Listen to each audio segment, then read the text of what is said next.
জীৱনত যদি তুমি কিবা হম বুলি ভাবিছা দুটা শব্দ এই বয়সতেই নিজৰ ডিঙিত মালা গুঠি পিন্ধি লোৱা এক আত্মবিশ্বাস আৰু দুই ইচ্ছা শক্তি মই জীৱনত কৰিম বুলিছো কৰিমেই মই ডক্টৰ হম মই ইঞ্জিনিয়াৰ হম মই মহাকাশ বিজ্ঞানী হম মই এজন ভাল সংগীতজ্ঞ হম মই এজন ভাল খেলুৱৈ হম মই ভাল এজন অভিনেতা হম মই এগৰাকী ভাল অভিনেত্ৰী হম মুঠতে মই হম কিবা হম মই এগৰাকী ভাল খেতিয়ক হম কৃষক হম মই এগৰাকী ভাল ব্যৱসায়ী হম মই এজন ভাল সাংবাদিক হম বুলি নিজৰ মনৰ মাজত ভীষ্মৰ দৰে যেতিয়া তুমি প্ৰতিজ্ঞা কৰিবা পৃথিৱী উলটি যাওক কোনো দিন কতো তুমি হাৰ নামানিবা যিমানেই ঘাত প্ৰতিঘাত নাহক কিয় যিমানেই জীৱনৰ সেই পথটোত স্পীড ব্ৰেকাৰ নাহক কিয় কোনো পথেই তুমি তাৰ ওচৰত ক্ষীণতা নকৰিবা সদায় নিজৰ লক্ষ্যস্থানত উপনীত হ'বৰ কাৰণে মনোবল বৃদ্ধি কৰি তুমি আগুৱাই যাবা এই দুটা শব্দ যিসকল ছাত্ৰ ছাত্ৰীয়ে এই জীৱনত ল'ব জানে তেওঁলোক জীৱনত কৰবাত নহয় কৰবাত সুকীয়া ৰূপত উদ্ভাসিত হ'বই তেওঁলোকে প্ৰতিষ্ঠা লাভ কৰিবই আৰু সেইসকল ছাত্ৰ ছাত্ৰীয়ে এই বয়সতে চাৰিটা শব্দক এই দুটা শব্দৰ লগত যোগ কৰি প্ৰতিটো দিনে লৈ ফুৰিব জানিব লাগিব আত্মবিশ্বাস আৰু ইচ্ছা শক্তিক আগুৱাই নিবৰ কাৰণে মানুহক প্ৰথমতে চাৰিটা শব্দৰ দৰকাৰ হয় আমাৰ জ্ঞান আৰু বুদ্ধি উদয় হোৱাৰ দিন ধৰি আমি সেই চাৰিটা শব্দ লগত ল'ব পাৰিব লাগে এক কলৈ দুই কিয় তিনি ক'ৰ পৰা আৰু চাৰি তাৰ বাবে তুমি য'তেই নাথাকা তুমি সদায় এই চাৰিটা শব্দ লগত লৈ ফুৰিবা তুমি কলৈ গৈছা তুমি কিয় গৈছা তুমি তাৰ বাবে গৈছা তুমি ক'ৰ পৰা গৈছা তুমি আজি যদি দিল্লীত পঢ়িবলৈ যোৱা তুমি অনবৰতে লগত লৈ ফুৰিবা তুমি যদি গুৱাহাটীত পঢ়িবলৈ গৈছা লৈ ফুৰিবা য'তেই নকওঁ মই কলৈ আহিছোঁ মই কিয় আহিছোঁ মই কাৰ বাবে আহিছোঁ আৰু মই ক'ৰ পৰা আহিছোঁ তেনে সাধাৰণ কথা মই একো ইমান ডাঙৰ নতুন কথা কোৱা নাই সকলোৱে জনা কথা কিন্তু আমি জানিও এই বয়সটোত ভুল কৰোঁ কিয় এইখিনি এনেকুৱা এটা সময় এনেকুৱা এটা বয়স নেদেখাটো চাবলৈ নোযোৱাটো জেগালৈ যাবলৈ নোপোৱাটো পাবলৈ নোখোৱাটো খাবলৈ চব আমাৰ এটা দুৰ্বাৰ মন এইখিনি সময়ত আমি নোখোৱা বস্তু এটা বেছি খাবলৈ ইচ্ছা কৰোঁ নেদেখা বস্তু এটা বেছিকৈ চাবলৈ আমি আগ্ৰহ কৰোঁ নোযোৱা জেগাটোলৈ বেছি যাবলৈ আমাৰ মন যায় নোপোৱা কথা এটা আমি ক'ব বিচাৰোঁ এইটো আমাৰ অনুসন্ধিত মন এই সময়খিনিত ইমান বেছি আমাৰ প্ৰখৰ আৰু প্ৰবল হৈ থাকে আমি দুৰ্দান্ত এটা সাহসী হৈ থাকোঁ আৰু এই সময়খিনি সেইকাৰণে নিজক সংযম কৰাৰ সময় সেইকাৰণেই অনবৰতে আমি মনত ৰাখিব লাগে যে মই ক'লৈ আহিছোঁ মই ক'ৰ পৰা আহিছোঁ কিয় আহিছোঁ কাৰ বাবে আহিছোঁ মই গুৱাহাটীৰ পৰা আহিছোঁ গুৱাহাটীত 9টাকৈ টেলিভিশ্যন চেনেল আছে কিন্তু মোক মাতিছে প্ৰতিদিন টাইমৰ এডিটৰ হিচাপে মই ইয়াত যদি নক'বলগীয়া কথা কওঁ মই অকল নিতুমণি শইকীয়া বদনামী হৈ নাযাওঁ মোৰ টেলিভিশ্যন চেনেলটোৰ বদনামী হ'ব মোৰ কৰ্মচাৰীখিনি মোৰ সহকৰ্মীসকল সকলো বদনামী হ'ব যেনেকৈ তোমাৰ এটা বেয়া কামৰ কাৰণে তোমাৰ ঘৰখন বদনামী হয় তোমাৰ শিক্ষানুষ্ঠান বদনামী হয় তোমাৰ গোটেই গাঁওখন বদনামী হৈ যায় অঞ্চল এটা বদনামী হৈ যায় এই বেয়া কামটো কোনে কৰিলে অমুকৰ পুতেক অমুকৰ জীয়েক হৈ যোৱা তোমাৰ দেউতাৰ মাৰ কি দোষ আছে তুমি কৰা সেই ভুল কামটোৰ কাৰণে আমি কিমানে ভাবোঁ সেই কথাটো আমি নাভাবোঁ আমি বদনামী কৰি দিওঁ আমাৰ নিৰপৰাধী সেই পিতৃ মাতৃহালক আমাৰ বদনাম হৈ যায় সেই অনুষ্ঠানটো বদনাম হৈ যায় গাঁওখন বদনামী হৈ যায় ঘৰখন এইটো হ'ব নালাগে আমি কৰি আছোঁ তেনেকুৱা কাম মোৰ তোমালোকৰ প্ৰতি সেইটোৱে অনুৰোধ যে জীৱনত য'তেই নাথাকা যিয়েই নকৰা সদায় এই যদি চাৰিটা শব্দ আমি লৈ ফুৰোঁ তুমি যদি মুখ্যমন্ত্ৰীও হোৱাগৈ গৈ তেতিয়াহ'লেও তোমাৰ জীৱনত কামত আহে তুমি যদি মুখ্যমন্ত্ৰী কাৰ্যালয়ৰ চতুৰ্থ বৰ্গৰ কৰ্মচাৰীও হোৱাগৈ অভিযন্তাও হোৱাগৈ চিফ মিনিষ্টাৰো তুমি যদি OSDও হোৱাগৈ তেতিয়াও তোমাৰ জীৱনত এই চাৰিটা কথাৰে গুৰুত্ব থাকে আৰু সেইকাৰণে মই ভাবোঁ এই শব্দকেইটা তোমালোকে লৈ ফুৰিলে তোমালোকৰ ভাল হ'ব আমাৰ মেধাৱী ছাত্ৰ ছাত্ৰীসকলৰ ভৱিষ্যতটো দুই ধৰণৰ হয় তোমালোকৰ ইয়াতো দুই ধৰণৰ সেই ছাত্ৰ ছাত্ৰী আছা ভৱিষ্যতলৈ মই কোৱা সেই দুটা শাখাৰ তোমালোক অংশীদাৰ হ'বা এতিয়াৰ পৰা যি তোমালোকে এই মেধাৰ যাত্ৰাটো আৰম্ভ কৰিলা জীৱনৰ অন্তিম সময়লৈকে তোমালোকৰ সেই মেধাৰ যাত্ৰাটো চলি থাকিব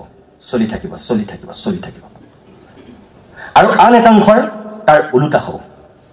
মেট্ৰিকত তুমি উজলি উঠিছা হায়াৰ ছেকেণ্ডেৰীত হয়তো তুমি সেই ধৰণৰ ফলাফল কৰিবগৈ নোৱাৰিবও পাৰা হায়াৰ ছেকেণ্ডেৰীত কিবাকে যদি কৰিছা তাৰ পিছত তোমাৰ জীৱনটোলৈ এনেকুৱা কিছু পৰিৱেশ পৰিস্থিতি আহিব পাৰে বহুতৰ হয়তো তাতেই শিক্ষা শেষ হৈ যাব পাৰে কিবা কাৰণত ভগৱানৰ কিবা উপদৃষ্টিতেই হওক নিয়তিৰ নিষ্ঠুৰ পৰিহাসৰ কাৰণেই হওক কিবা কিবি কাৰণত হয়তো তুমি আগ নাবাঢ়িবও পাৰা কোনোবাই MSc MA কৰিও ইঞ্জিনিয়াৰিং কমপ্লিট কৰিও তুমি ভবা ধৰণৰ এটা সপোনৰ পৰ্যায়ত উপনীত নহ'বগৈ পাৰা তোমাৰ জীৱনটো বেলেগ ধৰণৰ হৈ যাব পাৰে আন এটা দিশ এইটো এতিয়া কথা হ'ল এই দুয়োটা চামৰ মানুহ হ'বৰ কাৰণে এই বয়সত আমি যিখিনি নিজক সাজু কৰিব লাগে যোগাত্মক আৰু বিয়োগাত্মকভাৱে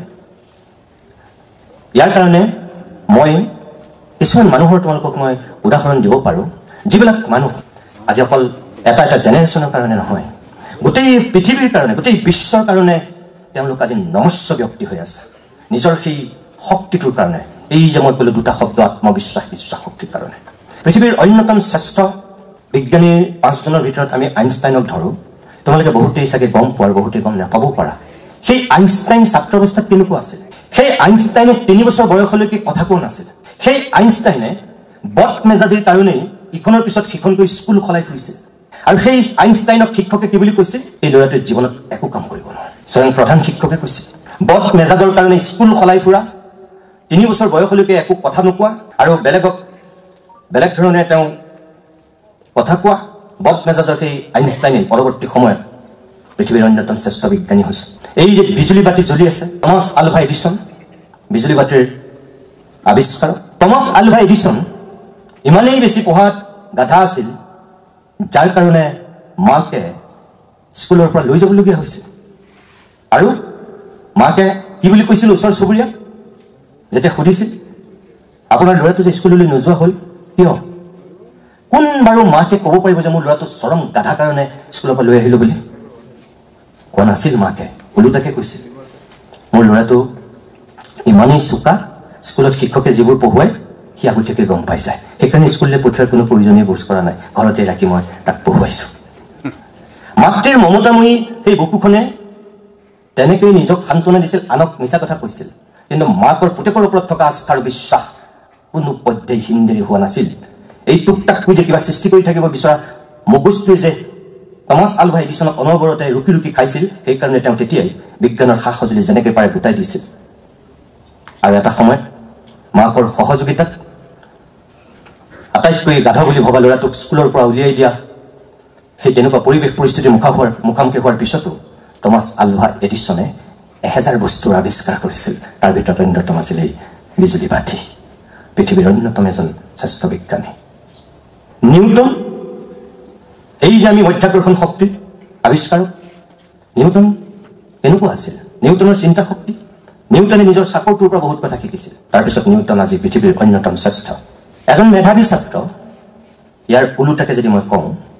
হাৰ্ভাৰ্ড বিশ্ববিদ্যালয় পৃথিৱীৰ অন্যতম শ্ৰেষ্ঠ বিশ্ববিদ্যালয় হাৰ্ভাৰ্ডত তেওঁ নামভৰ্তি কৰাৰ অলপ দিনৰ পিছতেই তাতেই তেওঁ শিক্ষা সাং কৰি ওলাই গুচি গ'ল সকলোৱে আহিছিল তেখেতক তেতিয়া সেই একেজন মানুহে নিজৰ শক্তি আৰু সামৰ্থ্যৰ ভিতৰত তাৰ 32 বছৰৰ পিছত হাৰ্ভাৰ্ড বিশ্ববিদ্যালয়ৰ যেটা আটাইতকৈ অভিজাত অনুষ্ঠান প্ৰেষ্টিজিয়াছ অনুষ্ঠান সেই অনুষ্ঠানটোত তেওঁ চিফ গেষ্ট হৈ গৈছিল আৰু চিফ গেষ্ট হৈ 32 বছৰৰ আগৰ যেতিয়া তেওঁ স্মৃতিতে ৰোমন্থন কৰিছিল হাৰ্ভাৰ্ড বিশ্ববিদ্যালয়ৰ তেতিয়া জাউৰিয়ে হাত চাপৰি দি সকলো মানুহে থিয় হৈ তেওঁ সেলুট দিছিল আৰু তেওঁই আছিল মাইক্ৰসফ্টৰ আৱিষ্কাৰক বিল গেটছ অন্যতম পৃথিৱীৰ ধনাঢ্য ব্যক্তি সেই একে হাৰ্ভাৰ্ড বিশ্ববিদ্যালয়ত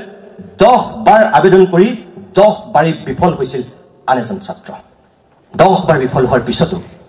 তেওঁ নিজৰ ওপৰত থকা আস্থা আৰু বিশ্বাস হেৰুৱাই দিয়া নাছিল আৰু আজি সেই মানুহজন আমাৰ চুবুৰীয়া চীনৰ আটাইতকৈ ধনাঢ্য ব্যক্তি জ্যাক মা এই alibaba.com-ৰ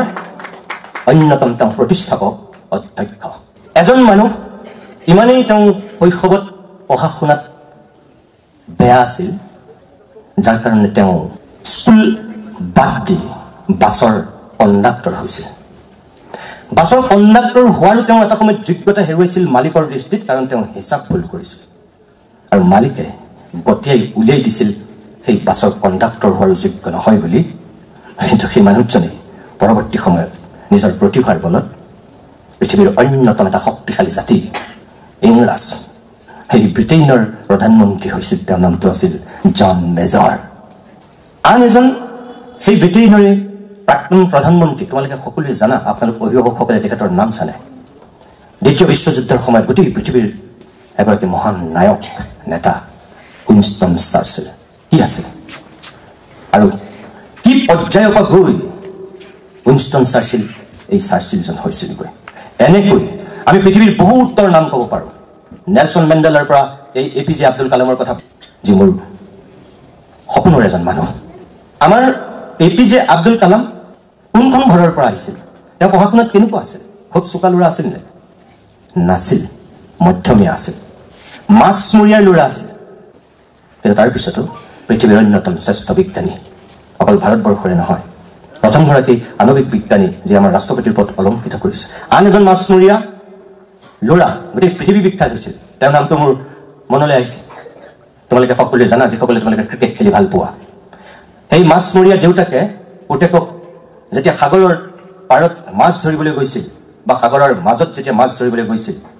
এই কণমানি ল'ৰাটোক লগত লৈ গৈছিল। কিয়? তেতিয়া জাঠি দি পেলাই দেউতাকে মাছ ধৰে আৰু সেই মাছ বিক্ৰী কৰি জীৱন নিৰ্বাহ কৰে।